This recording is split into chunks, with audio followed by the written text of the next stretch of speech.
নিজৰ ঘৰলৈকে আহিছোঁ সকলো পৰিয়ালক এবাৰ লগ পাম আৰু যোৱা পৰহিৰ পৰা এই অঞ্চলৰ সকলো মানুহৰ মন যথেষ্ট বেয়া আৰু নিশ্চয়কৈ আমি সকলোৱে বিচাৰিছোঁ যে ইয়াৰ এটা উচিত ব্যৱস্থা হ'ব লাগে। যিগৰাকী ব্যক্তি ইয়াৰ লগত জড়িত আছিল ইতিমধ্যে তেওঁৰ মৃত্যু হৈছে, তথাপিতো এই কথাবিলাকৰ লগত আন কি কি জড়িত হৈ আছে, তেওঁ অকলে আছিল নে তেওঁ গাড়ীৰে কোনে আনিছিল, কোনে কি সংগ দিছিল, এই কথাবিলাকো চাব লাগিব আৰু ইতিমধ্যে আমি পুলিচ প্ৰশাসনক সেই ধৰণৰ নিৰ্দেশনা দিছোঁ।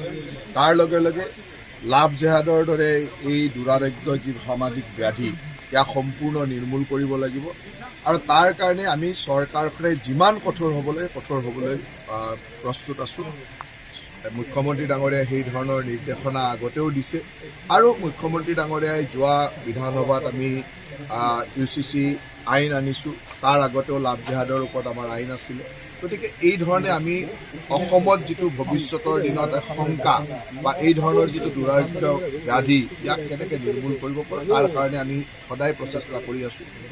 সঁচাকৈ নলবাৰীৰ দৰে ঠাইত এনেকুৱা ঘটনা আগতে কেতিয়াও আমি হোৱা দেখা নাছিলোঁ, গতিকে আমি সকলোৱে চিন্তিত।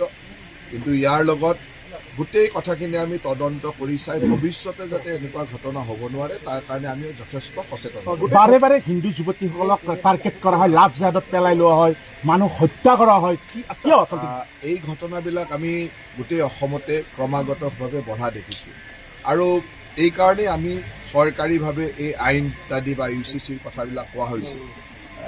এই ঘটনাবিলাক হ'ব নালাগে, কিন্তু সমাজত এই কথাবিলাক অলপমান বাঢ়ি অহা যেন লাগিছে আৰু এই ক্ষেত্ৰত আমি বিশেষকৈ আমাৰ ভাৰতীয় সভ্যতা সংস্কৃতিক বিশ্বাস কৰা মানুহবিলাক যথেষ্ট সচেতন হ'ব লাগিব, কঠোৰ হ'ব লাগিব। আমি প্ৰত্যেক যুৱতীক, প্ৰত্যেকগৰাকী ভগ্নীক আমি নিজৰ ভগ্নীৰ দৰে ভাবি সেই ধৰণে সামাজিক সচেতনতা ইয়াত অত্যন্ত কিমান কঠোৰ হ'ব আপোনালোক? চৰকাৰটো কঠোৰেই, চৰকাৰে সকলো ক্ষেত্ৰতে পুলিচ প্ৰশাসনক যিমান কঠোৰ হ'ব পাৰে সিমান কঠোৰ হ'বলৈ নিৰ্দেশনা দিয়া আছে আৰু সেই ধৰণে পুলিচে কাম কৰিছে।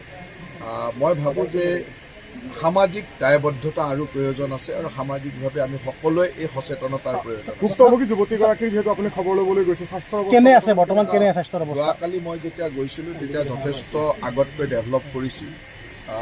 তেওঁক ইতিমধ্যে 2 বটল ব্লাড দিয়া হৈছে আৰু যথেষ্ট ৰক্তক্ষৰণ হৈছিলে, ব্লাড কমি গৈছিলে, গতিকে ব্লাড দিয়া হৈছে। কিছু পৰিমাণে সংজ্ঞাও আহিছে, ৰেছপণ্ড কৰে, কিন্তু যথেষ্ট আঘাত হৈছে, প্ৰায় মূৰৰ ওচৰে পাঁজৰে 4-5 ঠাইত গুৰুতৰভাৱে আঘাত হৈছে। সেইকাৰণে টাইম লাগিব, কিন্তু ভগৱানৰ ওচৰত আশা ৰাখিছোঁ যাতে সোনকালে যিগৰাকী ঘৰত আপুনি গৃহত আহিছে তেওঁলোকৰ অৱস্থা আচলতে প্ৰথম বছৰ, এটা প্ৰাইভেট স্কুলত মাতৃয়ে চাকৰি কৰে, একমাত্ৰ সন্তান সম্পত্তি আছে ল'ৰাটোৱে, কিবা সহায় চৰকাৰীভাৱে? আজিতো মই আহিছোঁ, মই নিশ্চয়কৈ পৰিয়ালটোক যিখিনি পাৰোঁ আমি সহায় কৰাৰ চেষ্টা কৰিম, কিন্তু চৰকাৰীভাৱেও কি কৰিব পাৰে, মুখ্যমন্ত্ৰী ডাঙৰীয়া বাহিৰত আছে, অহাৰ লগে লগে কথাখিনি পাতি চৰকাৰীভাৱেও কি কৰিব পাৰে কথাটো। মিয়াৰ যিটো আগ্ৰাসন হৈছে এইটো আগ্ৰাসনটো কি ধৰণে ৰোধ কৰিব? ইয়াত আমি সেই আগ্ৰাসনটো ৰোধ কৰিবলৈ আপোনালোকে জানে কিছুদিন আগত আমি ইয়াৰ ওচৰত এটা ঠাইত এভেকশ্যনো হৈছিলে আৰু এই কথাবিলাক আমি অত্যন্ত গুৰুত্ব সহকাৰে ল'ব লাগিব। বিশেষকৈ কিছু অঞ্চল আছে যিবিলাক অঞ্চলত এই ধৰণৰ অসামাজিক ঘটনা ঘটি থাকে, সেই কামবিলাকত আমি অত্যন্ত গুৰুত্ব দিব লাগিব আৰু পুলিচ প্ৰশাসনে বা জিলা প্ৰশাসনে ইয়াত যথেষ্ট। কুমাৰীকেটা বা গংগাপুৰত তাত ৰাইজে জনাইছে যে এখন এটা আৰক্ষী চকী লাগে, কাৰণ সেইখিনি ঠাই যথেষ্ট। এই গোটেই অঞ্চলটোত বহুদিনৰ পৰা এটা ডিমাণ্ড আছিলে, আৰক্ষী চকী এটাই হওক, আউটপোষ্ট এটাই হওক লাগে।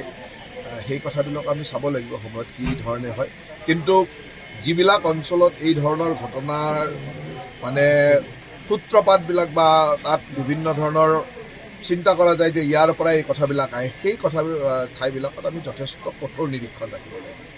অভিযুক্তৰ ঘৰত বুলডোজাৰ চলিব নেকি?